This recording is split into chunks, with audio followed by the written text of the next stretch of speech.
Jadi ceritanya saya itu kalau sering istirahat di masjid daerah perumahan Banteng, setiap hari Jumat itu terkadang dikasih nasi sama ibu-ibu yang jual angkringan di baratnya masjid itu. Mungkin Jumat berkah kali ya. Alhamdulillah dapat rezeki. Terima kasih ibunya yang ngasih saya makanan. Semoga ibunya selalu dan keluarganya selalu diberi kesehatan dan mendapatkan rezeki yang melimpah barokah. Semoga dagangannya laris manis dan halalan thayyiban. Amin amin ya robbal alamin. Rekan-rekan yang sekitaran di situ masjid perumahan Banteng, daerah Yogyakarta ya, yang sekitaran situ, monggo mampir dilarisi dagangannya. Angkringan deket lapangan voli baratnya masjid perumahan Banteng.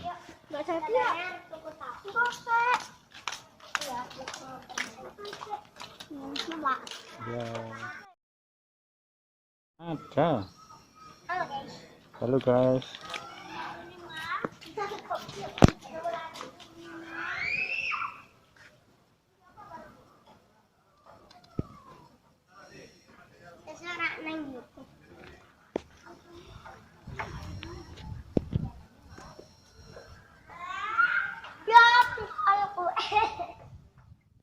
Halo, assalamualaikum warahmatullahi wabarakatuh.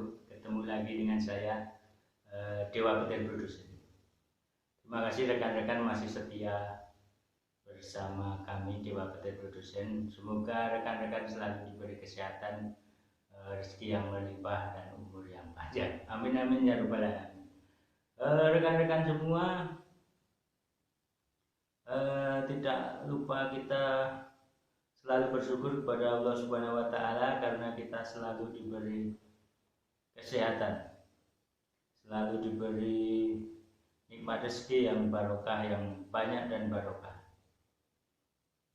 Baik, langsung saja di sini saya akan menceritakan sebuah kisah.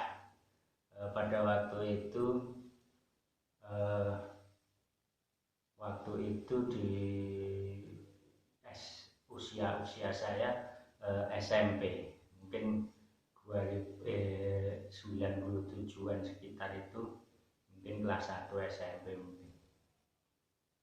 Suatu ketika saya akan ceritakan bahwa orang tua saya, ayah saya tercinta,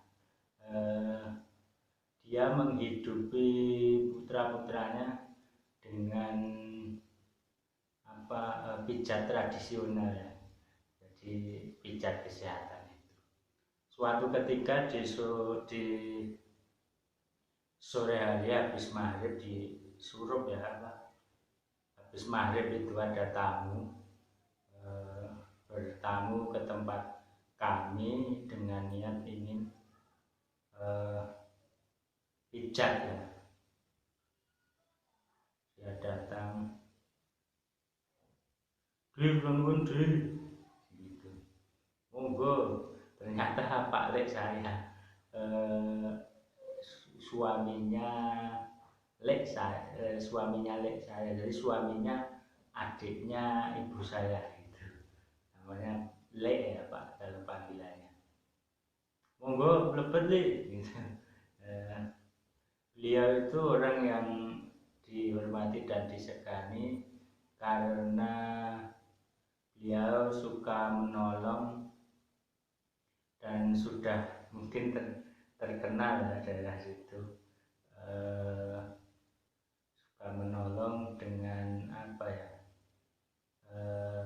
kalau zaman sekarang orang yang mempunyai linduwe, bukan orang biasa, paranormal mungkin ya kalau zaman sekarang namanya, atau apa nggak tahu. Jadi beliau itu bertamu terus dengan niat ingin pijat. Setelah ngobrol ngalor ngidul, akhirnya saya itu mulai dipijat oleh ayah saya. Waktu itu menjelang sholat isya. Ketika itu habis azan, terus itu saya bingung karena tempatnya ini ya luas sih, tapi ya kotor ya, kalau zaman dulu kan belum keramik atau gimana, masih plesteran gitu. Meskipun tempatnya luas, tapi kalau ingin sholat itu satu tempat gitu. Nah, karena tempatnya di situ itu buat pijat, saya berinisiatif sholatnya di kamar orang tua itu. Karena nggak ada alas, kemudian saya ngambil tikarnya pas di pojokan gitu. Setelah tikar itu saya ambil, saya nggak tahu ternyata tikarnya itu ada ini apa, kalau jengking itu lah, apa kalau bahasa Indonesianya apa itu kalau jengking itu, scorpion kalau bahasa Inggris ya, bahasa Indonesianya apa itu, ada kalau jengking itu. Nggak taunya gigit perut saya, bagian perut saya ini. Suatu kejadian yang sampai sekarang nggak pernah saya lupakan ya, masih saya ingat-ingat. Rekan-rekan kalau pernah digigit apa di itu dintuk kalau jengking itu rasanya seperti apa, apalagi yang kalau jengking mandi itu luar biasa sakitnya, nguling-nguling teman-teman saya itu nguling-nguling sakit sekali. Kemudian saya keluar, sebenarnya nggak berani bilang, terus saya keluar dari kamar itu bilang, rusak loro pak loro mak, pada kaget kenapa gitu kan, semua pada tanya kenapa gitu, dicopot kalau jengking gitu, kalau bahasa Jawanya seperti itu ya. Dan tanpa dinyana Pak Lek saya itu tiba-tiba berdiri, sing dicopot gitu, kemudian berdiri, yang terus saya perlihatkan kayaknya gile gitu, seperti itu ya. Kemudian ini di upasnya itu dihisap oleh Pak Lek saya, di apa ya, upasnya itu digigit gitu loh, dihisap pakai ininya, mulutnya, terus dibuang di ini. Setelah itu nggak terasa sakit, sudah apa ya, cuma kelihatan bentol aja, tidak merasakan sakit lagi. Untung saja Pak Lek saya berada di situ, kalau nggak ada ya udah bingung mau dikasih apa. Kalau zaman dulu dikasih ini ya, moto ya, dikasih micin itu zaman dulu digigit kalau jengking itu, atau dikasih bunga-bungaan itu. Ya alhamdulillah setelah diisep upasnya itu nggak sakit lagi, cuma kelihatan bentol itu.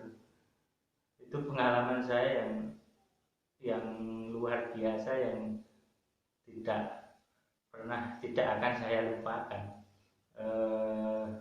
Kejadian itu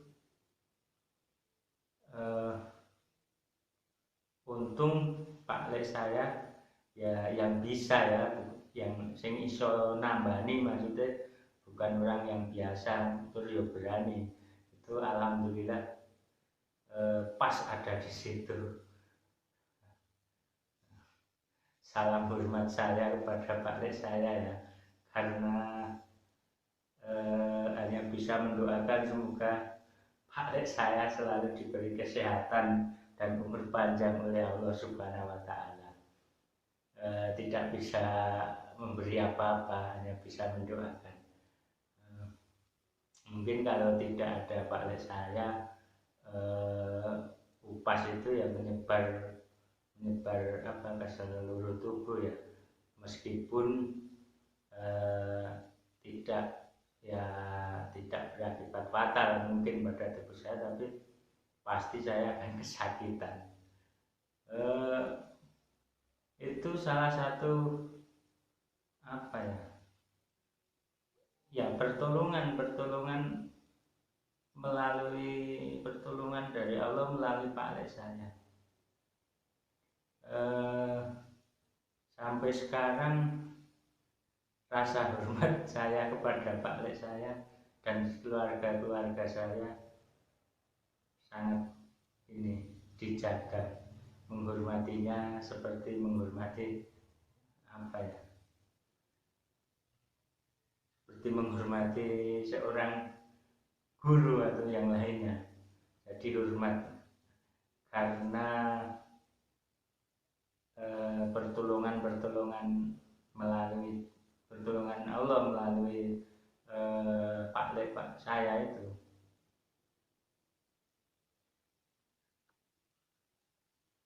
Dan setelah itu sembuh, akhirnya saya kembali menjalankan sholat isya, terus selesai.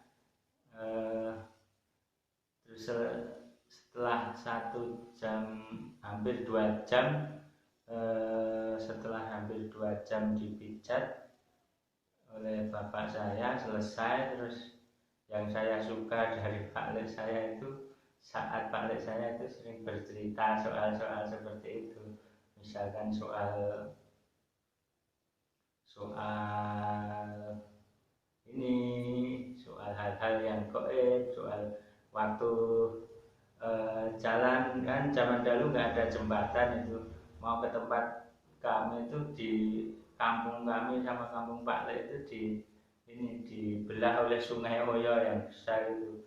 Kalau banjir ya nggak bisa lewat, tapi kalau musim kemarau itu bisa. Nah, waktu itu kalau cerita itu biasanya kalau musim kemarau lewat situ itu pasti diwerui apa macan sing lagi ngombe ning kali seperti itu. Saya suka cerita-cerita seperti itu. Dan ya bukan 1 2 sih sebenarnya yang sing diwerui macan seperti itu di sungai itu. Kalau orang situ asli ya sudah biasa. Yang apalagi kalau biasanya kalau pendatang baru ke situ pertama kali dan lewat situ biasanya diwerui itu macan atau harimau itu.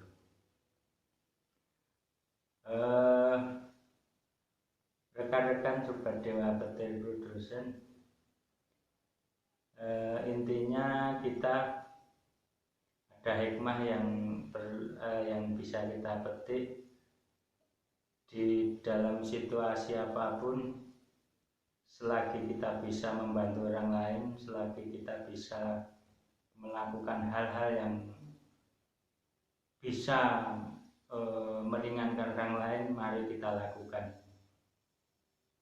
Mungkin seperti itu ya.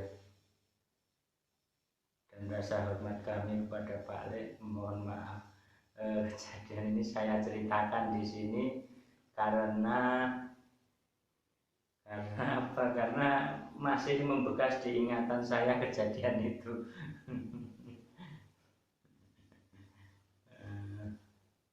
Dan sepertinya seperti itu dulu ya. Terima kasih rekan-rekan semua Sobat Dewa Petir Production. Mungkin sampai di sini dulu karena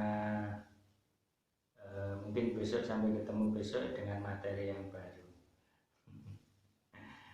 Dengan cerita-cerita ringan-ringan saja, cerita-cerita kecil yang ya seperti itu. Kita itu penuh dengan cerita-cerita. Perjalanan hidup ini hanya cerita ya.